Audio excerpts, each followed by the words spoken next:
무슨 6번입니다. 예, 다시 하겠습니다. 할렐루야. 주님을 찬양합니다. 우리 주님의 은혜와 평강이 넘치기를 빕니다.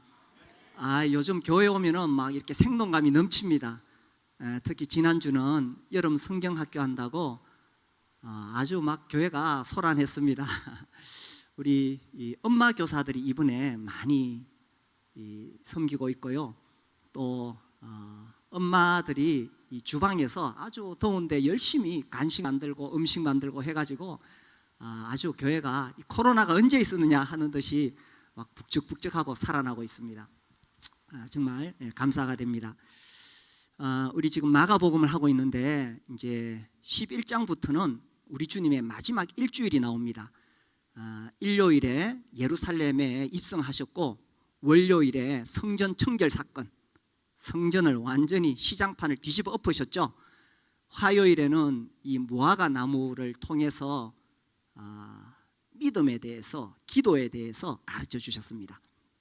그리고 오늘 12장에 들어가면 포도원 농부의 비유를 말씀하십니다. 이 포도원 농부, 이제 어떤 사람이 포도원을 만들고 그것을 농부들에게 새로 주고 가셨습니다. 새로 주셨다.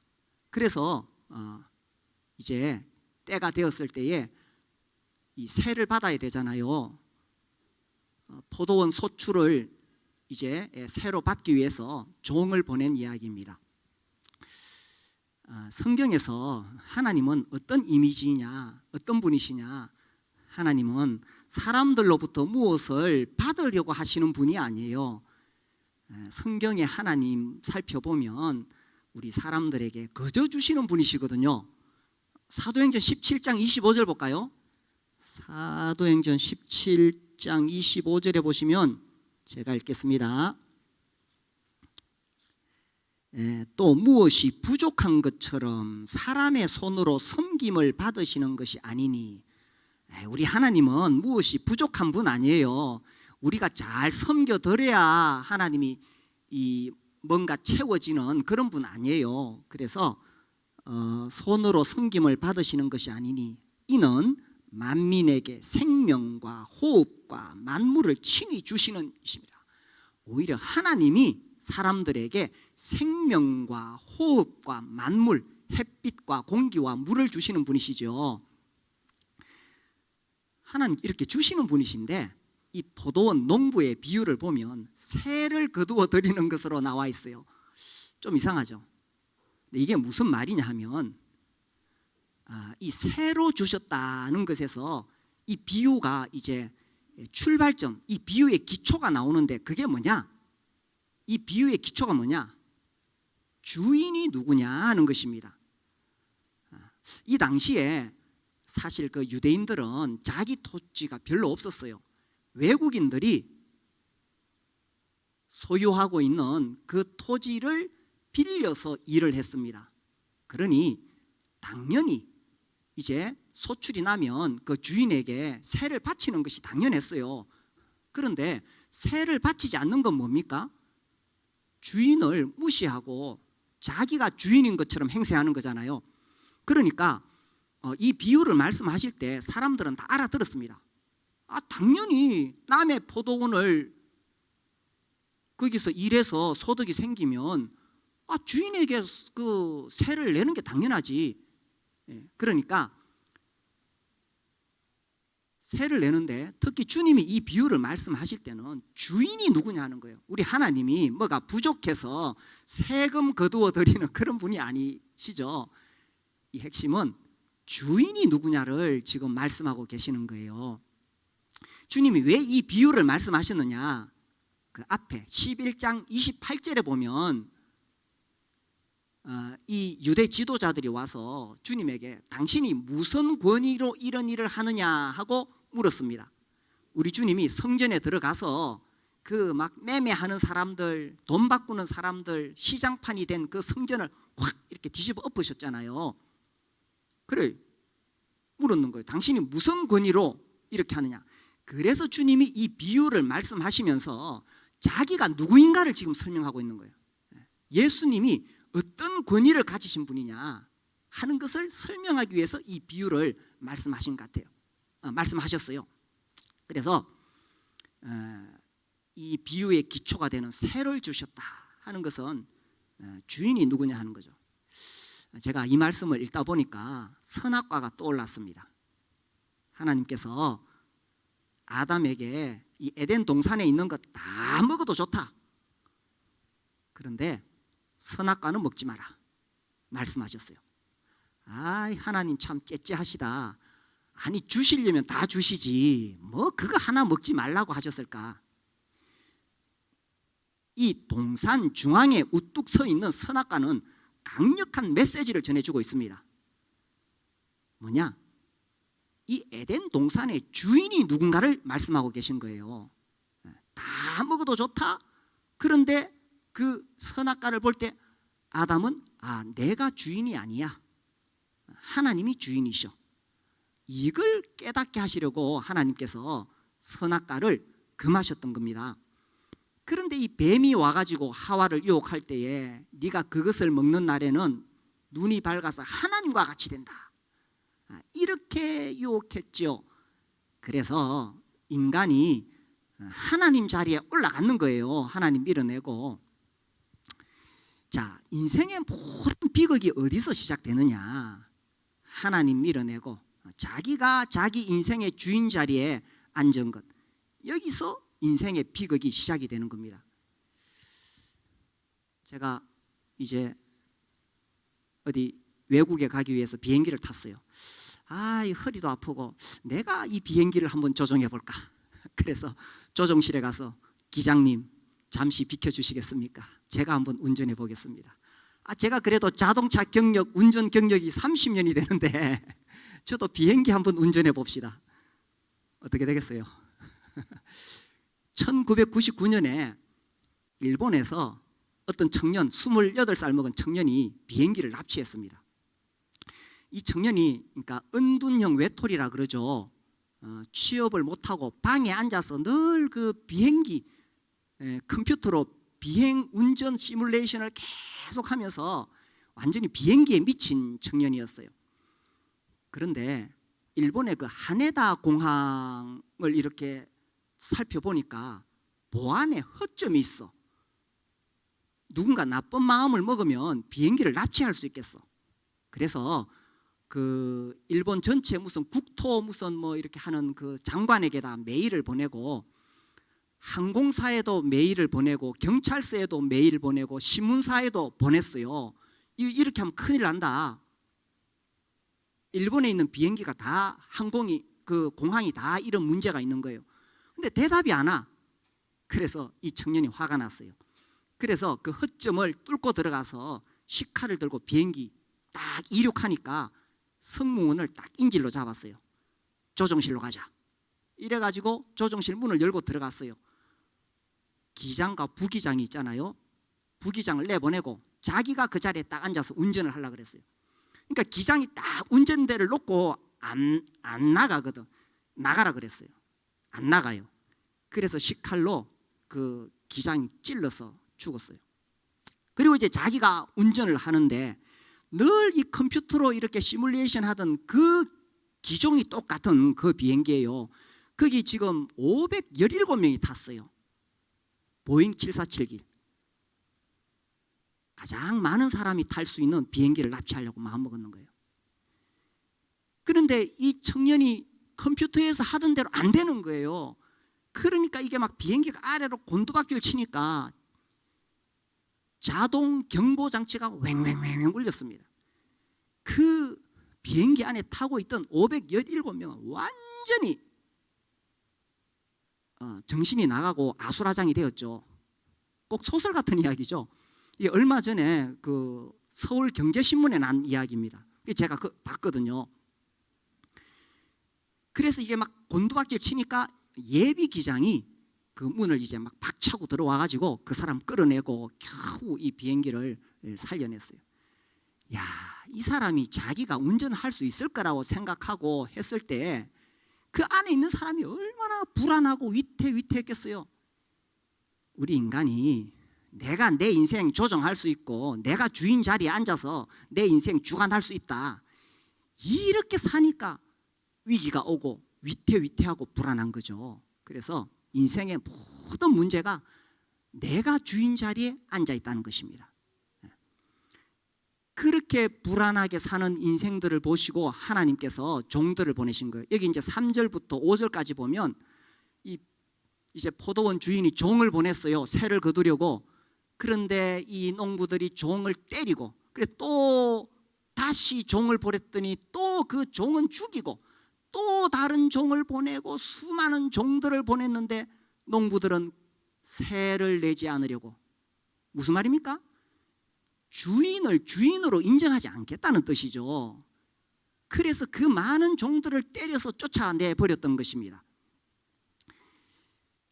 그런데 이 비유가요 좀 극단적이죠. 보통 한두 번 종을 보냈다가 때려 보내고 죽이고 하면 당장 주인이 찾아왔겠지만, 여기 보니까 종들을 보내고 계속 보냅니다. 주님은 이 비유를 통해서 정말 하나님을 떠나서 불행한 인생을 살고 있는 사람들에게 끝없이 기회를 주시는 그런 하나님을 설명하고 싶었던 거죠. 사실 혹 우리 가운데 여기 아직 예수님을 믿지 않는 분이 계신다면 우리 하나님은 얼마나 많은 사람들을 보내셨는지 모릅니다. 우리도 예수 믿기 전에 그렇죠. 우리 이웃 사람들이 예수 믿으라 하고, 우리 직장에 가니까 동료가 교회 가자 그러고, 그죠? 친척들이 또 이제는 하나님 믿어야 된다 그러고, 그렇게 하나님께서 수없이 많은 사람들을 보내서 우리가 하나님 떠난 자리에서 돌아오도록 하십니다. 그리고 수없이 많은 기회를 주셨어요. 여기 우리 중에 혹 아직 예수님을 주인으로 영접하지 않으신 분이 계신다면 지금도 그런 기회예요. 내가 여전히 주인 되어 살아갈 거냐, 아니면 하나님의 아들 예수를 나의 주인으로 모셔드릴 것이냐 하는 것이죠. 그래서 하나님을 떠난 인생, 자기가 이 비행기 운전대 잡고 하니까 얼마나 위태위태합니까? 그렇게 어렵고 힘든 인생 살지 말고 나를 만드시고 내 인생을 주관하실 수 있는 하나님 품으로 돌아오시게 되기를 바랍니다. 그래서 우리 주님 말씀하시기를 수고하고 무거운 짐진 자들아 다 내게로 오라. 내가 너희를 쉬게 하리라. 하나님 떠나서 내가 주인 되어 살아가는 인생, 수고하고 무거운 짐을 지고 살아가는 거지요. 주님이 속히 오라고 말씀하십니다. 그래서 우리 중에 아직 예수님 영접하지 않은 분이 계신다면 그 수고하고 무거운 짐을 다 내려놓고 우리 주님의 품에 안기시기를 바랍니다. 자, 이 비유의 출발점, 새를 주셨다. 누가 주인이냐 하는 거죠. 그런데 이 종들을 보내니 농부들이 종들을 무시해 버렸어요. 그래서 이제는 그 주인이 아들을 보냈습니다. 자, 6절에 보세요. 6절에 보니까 이제 한 사람이 남았으니 곧 그가 누굽니까? 사랑하는 아들이라. 최후로 이를 보내며 이르되 내 아들은 존대하리라. 우리 주님이 이 비유를 드시면서 그냥 아들이라 하지 않고 사랑하는 아들이라 하셨을 때 그 마음이 어땠을까? 성경에는 항상 아버지 하나님과 예수님 사이를 설명하면서 이렇게 이야기하네요. 사랑하는 아들. 침례 받으실 때도, 그죠? 하늘에서 성령이 비둘기같이 내려오고 음성이 들려오기를 이는 내 사랑하는 아들이요 내 기뻐하는 자라. 우리 하나님은 하나님의 독생자 예수님 보실 때마다 그냥 사랑스러운 마음이 흘러나온 것 같아요. 그래서 그냥 아들이라 하지 아니하시고 사랑하는 아들이라 이렇게 말씀하셨어요. 이렇게 아들까지 보내셨는데 그 뒤에 비유를 보니 농부들이 이는 상속자다, 이 아들을 죽이고 포도원을 빼앗자 하면서 아들을 죽여버렸습니다. 예수님께서 이 비유를 말씀하실 때는 이제 장차 자기가 당할 운명을 미리 말씀하신 거예요. 이제 그 유대인들이 자신을 잡아다가 십자가에 못 박아 죽일 것을 아셨던 거지요. 예수님이 힘이 없어서 어쩌다가 십자가에 죽으신 게 아니에요. 우리 주님은 처음부터 그 자신이 가야 될 길을 다 아셨습니다. 지금 이 유대인들에게 딱 경고하는 것이고, 이 아들이 누구겠어요? 예수님 아닙니까? 유대인들도 다 알아먹었어요. 그 12절에 보니까 유대인들도 이 예수님 비유가 바로 자기들을 향해서 하는 말인 줄 다 알아들었습니다. 그래서 예수님은 자기가 십자가에 죽으실 것을 미리 아시고 딱 말씀을 하신 거죠. 그리고 이제 그 아들까지 죽였으니 주인이 가만히 있겠어요? 9절 보시면 포도원 주인이 어떻게 하겠느냐? 와서 그 농부들을 진멸하고 포도원을 다른 사람에게 주리라. 진멸하고. 주인이 가만히 안 있죠. 아들을 죽였으니 그 농부들을 심판하실 것입니다. 이게 무슨 말이냐 하면, 이제 예수님이 십자가에 못 박혀 죽으시고 약 40년 뒤 AD 70년에 로마에 의해서 이 예루살렘이 완전히 초토화됩니다. 그래서 예수님은 이제 40년 뒤에 일어날 일을 다 보시고 말씀하신 거예요. 예수님은 역사의 주관자이시니까 다 아시죠. 그래서 하나님 아들을 십자가에 못 박아 죽인 그 유대인들을 향하여 하나님의 진노가 내리실 것을 아시고 이렇게 미리 말씀하신 거예요. 13장 1절에도 보면 그 예루살렘 성전이 돌 위에 돌 하나도 남지 않을 것을 말씀하셨습니다. 이게 40년 뒤 AD 70년에 로마의 타이터스 장군이 와가지고 그렇게 하거든요. 예루살렘 성을 뺑 포위를 했습니다. 그때 6월절을 맞이해서 약 30만 명의 외부에서 유대인들이 들어왔어요. 포위를 해서 나갈 수가 없으니 식량이 떨어졌네요. 굶주렸습니다. 먹을 것이 없어서 가죽으로 만든 거, 허리띠도 뜯어먹고 신발도 뜯어먹고, 이 방패를 가죽으로 이렇게 감싸는 끈이 있는데 그것도 뜯어먹고, 심지어 유대 역사가 요세푸스, 그 요세푸스의 유대 전쟁사 하는 두꺼운 책이 여러 권인 시리즈가 있습니다. 그 제가 옛날에 읽으면서 너무 지겹게 읽었는데 그때는 아직 눈이 없어가지고, 거기 보면요, 심지어 어머니가 아들을 잡아먹는 이야기가 나옵니다. 사람들이 굶주리니까 완전히 정신이 팽 갔는 거예요. 그러다가 거기서 나오면 붙잡혀서 바로 죽는 거예요. 나오면은 결국은 예루살렘 성이 무너지고 로마 군인들이 들어가서 성전도 다 무너뜨리고 110만 명이 거기서 죽습니다. 9만 7천 명이 포로로 잡혀서 로마로 끌려갑니다. 거기서 이 콜로세움 세우는데 노예가 되고, 이집트 광산에 끌려가서 죽도록 노예 생활하고, 혹은 원형 경기장에서 맹수들의 밥이 되고, 주님이 그걸 지금 말씀하신 거예요. 농부들을 진멸하고 하고 하셨을 때에 그냥 지나가는 그냥 이렇게 말이 아니라 주님이 역사를 예언하신 것입니다.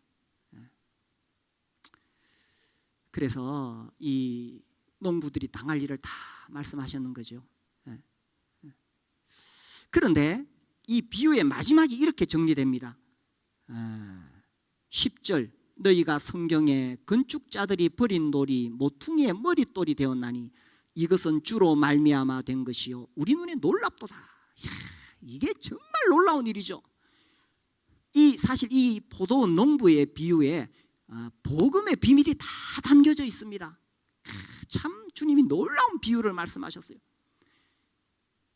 자, 유대인들이 예수님을 십자가에 못 박아 죽였으니 이제 끝난 것처럼 보이죠, 인간의 눈에는. 그런데 이 건축자들이 버린 돌이 모퉁이의 머릿돌이 되었다, 주춧돌이 되었다 하는 것은 우리 하나님께서 예수님을 다시 영광스럽게 하셨다. 여기에는 사실 부활의 비밀이 담겨져 있습니다. 그래서 사람들이 예수님을 십자가에 못 박아 죽여서 끝난 줄 알았는데, 하나님은 우리 예수님을 다시 부활시키셔서 그분을 통해서 이제 교회의 기초로 삼으시고, 이 복음이 전해지고 하나님 나라가 세워지고 교회가 세워지도록 이렇게 하셨다는 겁니다. 그래서 놀랍도다. 놀랍죠. 사람들은 예수님을 죽였는데 하나님은 그것을 통해서 오히려 예수를 죽인 그 죄인들이 구원받을 수 있는 길을 열어주셨다는 겁니다. 놀랍도다. 이걸 보니까 요셉 이야기 떠오르죠. 형들이 요셉을 노예로 팔아버렸어요. 그냥 요셉 인생을 파괴하려고 그랬어요.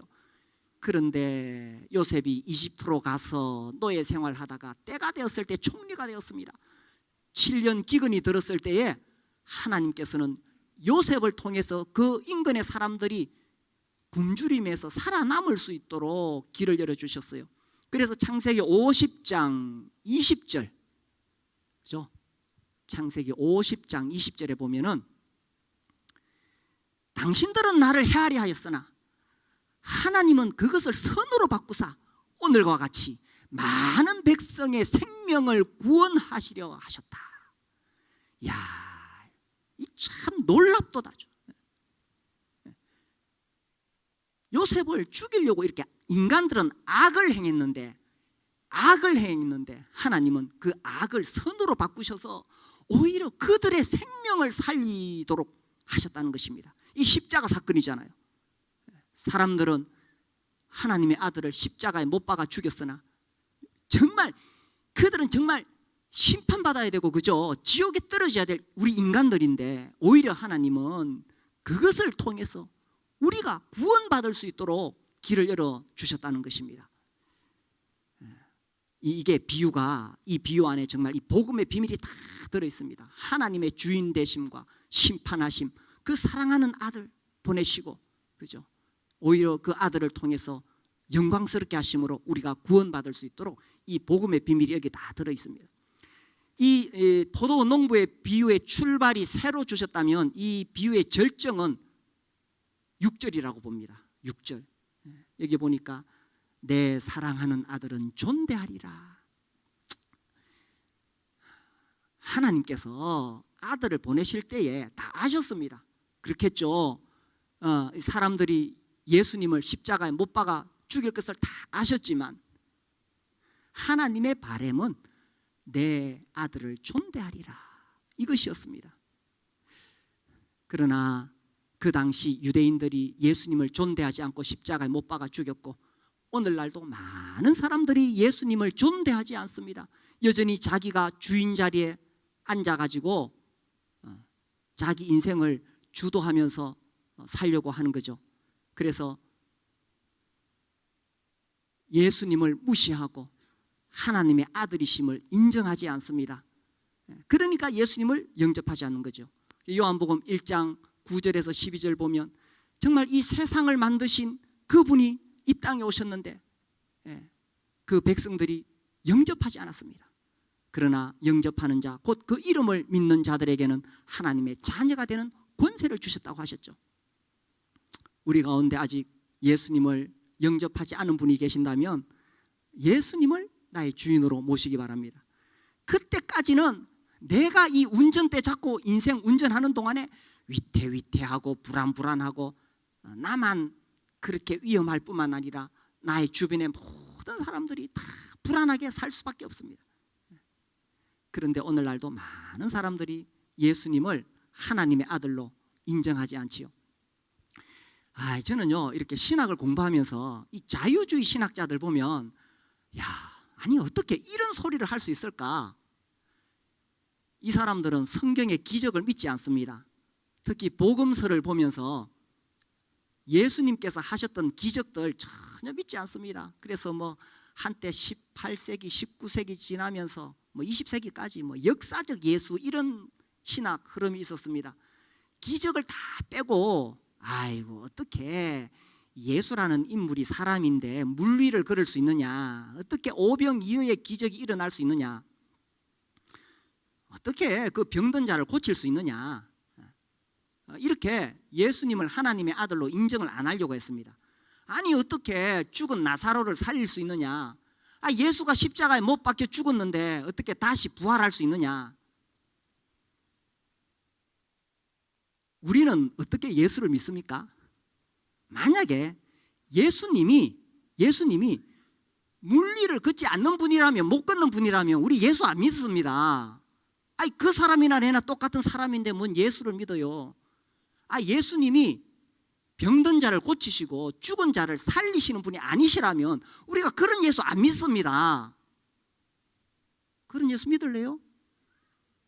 아니, 우리 예수님이 죽은 자 가운데서 부활하지 않으셨다면, 그냥 십자가에 못 박혀 죽은 것으로 끝났다면, 그런 예수 안 믿습니다. 믿을래요? 나 안 믿어요. 죽은 자 가운데서 부활하심으로 사망 권세를 깨뜨리시고 하나님의 아들로 인정되셨기 때문에, 그래서 그 예수님을 믿는 거예요. 그래서 역사적 예수 이렇게 막 자유주의 나오다가 또 20세기에 불트만이라는 신학자가 나와서 성경의 기적은 다 뭐 미신이다, 뭐 이런 식으로 주장하면서, 거기 성경에 있는 이런 이 사건들이 중요한 게 아니라 이 캐리그마라 그래요. 이 교리가 중요하다, 이런 또 헛소리를 하고 있네. 우리가 믿는 신앙은요, 기독교 교리를 믿는 게 아닙니다. 물론 그것을 제가 무시하자는 게 아니라, 우리가 믿는 신앙은 절대적으로 역사적 사실에 기초하고 있습니다. 자, 이 교리가 나온 것은 역사적 사실에 기초하고 있습니다. 유교나 뭐 이슬람교나 이런 것은 다 공자나 뭐 마호멧의 설교 교리를 믿는 거지요. 우리도 물론 예수님 말씀을 믿지만 중요한 것은 역사적 사실입니다. 뭐냐? 예수께서 이 땅에 오셨고 십자가에 죽으셨고 부활하셨다는 이 역사적 사실이 중요한 겁니다. 그래서 여기 예수님이 포도원 농부의 비유를 말씀하시면서 이거 다 이야기하셨잖아요. 그죠? 우리 주님이 이 땅에 오시고 죽으시고 다시 부활로 영광스럽게 되실 것을 다 말씀하셨습니다. 그래서 우리가 믿는 것은 이 역사적 사실에 기초하고 있습니다. 자, 그래서 이것을 통해서 내 아들은 존대하리라 하셨는데, 중요한 것은 나는 내 삶 속에서 하나님의 아들 예수를 존대하고 있느냐 하는 것이죠. 예수님을 존대하고 있습니까? 내 인생에서 내가 주인 자리에 앉아 있는 것이 아니라 예수님이 나의 주인이시라고 존대하고 있습니까? 저는 이 비유의 절정이 6절의 하나님의 말씀이라고 생각되어져요. 내 아들은 존대하리라. 그래서 우리의 삶에서 예수님이 존대를 받으셔야 되는 거죠. 무엇보다도 이 교회에서 예수님께서 존대를 받으셔야 됩니다. 그래서 우리가 오늘 아침에 와서 하나님 앞에 예배를 드렸잖아요. 이 떡과 잔 앞에서 우리 주님의 죽으심과 부활을 기억하면서 우리가 힘을 다해 노래하고 찬양하고 감사의 기도를 올려드렸습니다. 그래서 이 예배를 통해서 예수님이 우리의 주인이시고 하나님이 우리의 주인이시고 이 사실을, 우리의 믿음을 고백하고 하나님께 경배를 드리는 거죠. 교회야말로 우리 주님이 영광을 받으시고 우리 주님이 존대를 받으셔야 되는 곳입니다. 제가 아까 만찬 전에도 좀 말씀드렸습니다. 우리가 지금 방송 시설을 계속 다시 재정비하면서 이 마이크가 한 번씩 이렇게 좀 안 될 때가 있습니다. 지난주에 그랬죠, 그죠? 마이크가 제대로 작동 안 됐어요. 그러면 왜 이렇게 하는가, 이거 누가 담당하고 있는가, 마음이 흩어지면 예배 못 드려요. 예배는 오직 주님께 집중하는 겁니다. 마이크가 좀 안 되면 어때요? 반주가 좀 틀리면 어때요? 우리 반주하시는 반주자들은 절대로 여기 마음에 틀려도 돼요. 오직 주님이 존대받으시는 자리가 예배의 자리입니다. 또 우리 형제님들이 기도하시다가 좀 성경에 어긋난, 자기도 모르게 뭐 그런 일이 없지만 뭐 그런 어떤 표현이 나와도 그거 가지고 비난할 거 없어요. 오직 주님께 집중하는 게 이게 예배이고 정말 주님이 존대받으시는 자리예요. 제가 설교를 하고 그날 돌아가서 오늘 내가 생각해도 설교를 잘한 것 같아. 이건 설교 못한 겁니다. 망친 겁니다. 정말 설교를 잘했다면 돌아가서 우리 모두의 마음에 우리 주님은 참 놀라운 분이셔.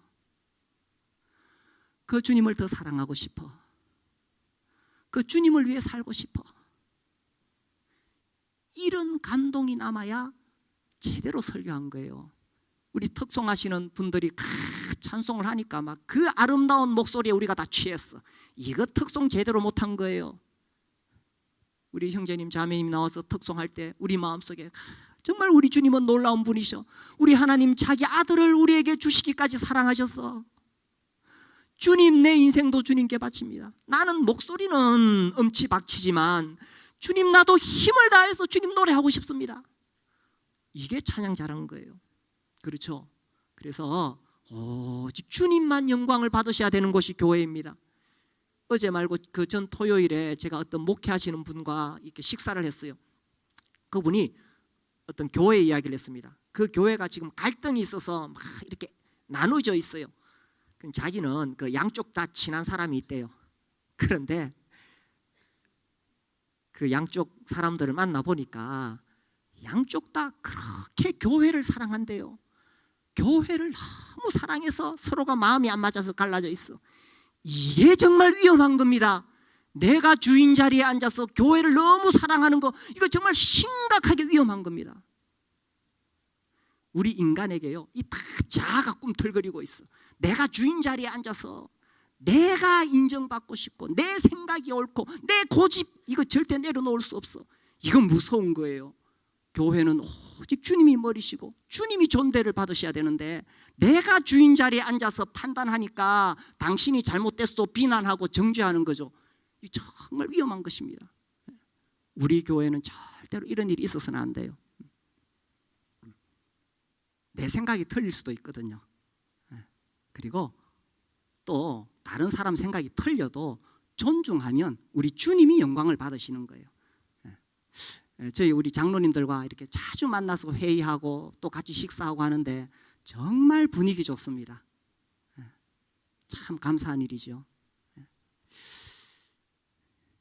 교회에서는 당연한 것이고 우리의 삶 속에서도 우리 주님이 존대를 받으셔야 되죠.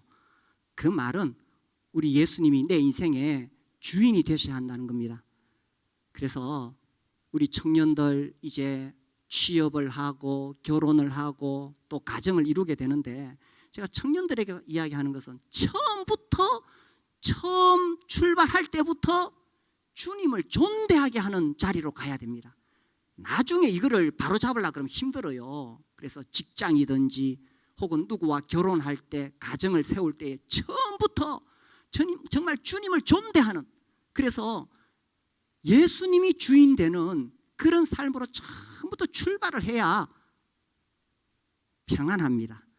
내가 주인 자리에 앉으면요, 내가 인생의 모든 짐을 다 져야 돼요. 인생 사는 거 쉽지 않지요. 정말 살다 보니까 온갖 무거운 짐을 다 가지게 되는데, 내가 주인 되면 그거 다 내가 지고 가야 돼. 그런데 누가 주인입니까? 내 인생의 주인이 누구인가 알면은 그분에게 다 맡길 수 있습니다. 시편 55편 22절을 볼까요? 시편 55편 22절. 우리 같이 한번 읽어봅시다. 시작.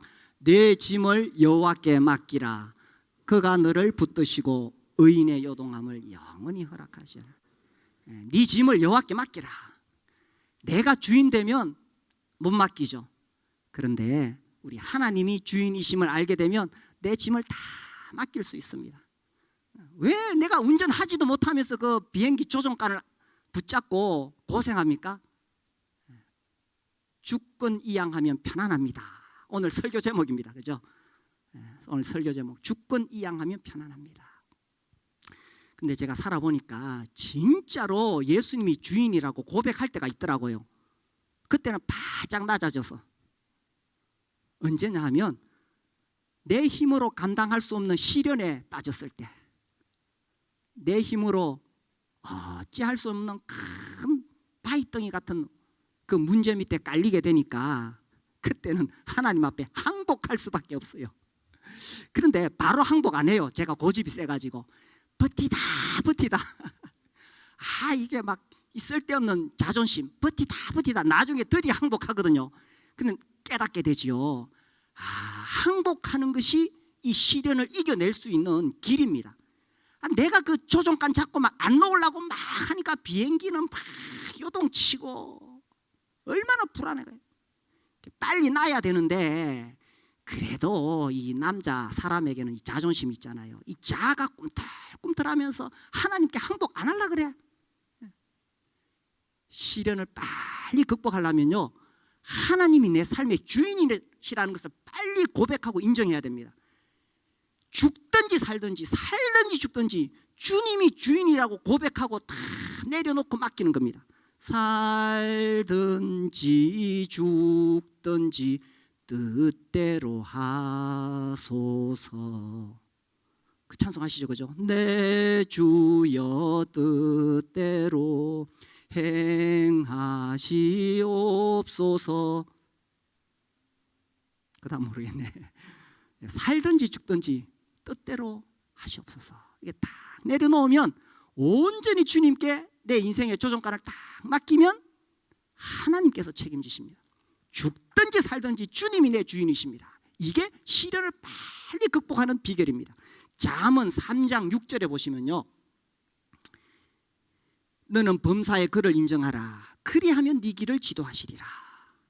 그래서 내가 지금 시련에 빠져 있고 위험에 처해 있고 온갖 문제들에 시달리고 있을 때에 빨리 내 길을 하나님께 맡겨야 됩니다.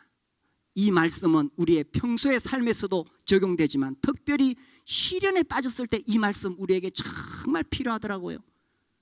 네 길을 여호와께 맡겨라. 살든지 죽든지 주인에게 맡겨라. 그러면 우리 주님께서 내 인생의 조종관을 딱 붙잡는 순간 살 길이 열립니다. 그래서 주권이양하면 편안한 거예요. 우리 속에 있는 이 자존심, 늘 꿈틀꿈틀하지요. 이거 내려놓고 정말 예수님을 나의 주인으로, 하나님을 나의 주인으로 모시고 하나님께 주권이양하고 그렇게 편안한 인생을 우리 모두 살 수 있게 되기를 바랍니다. 우리 찬송할까요?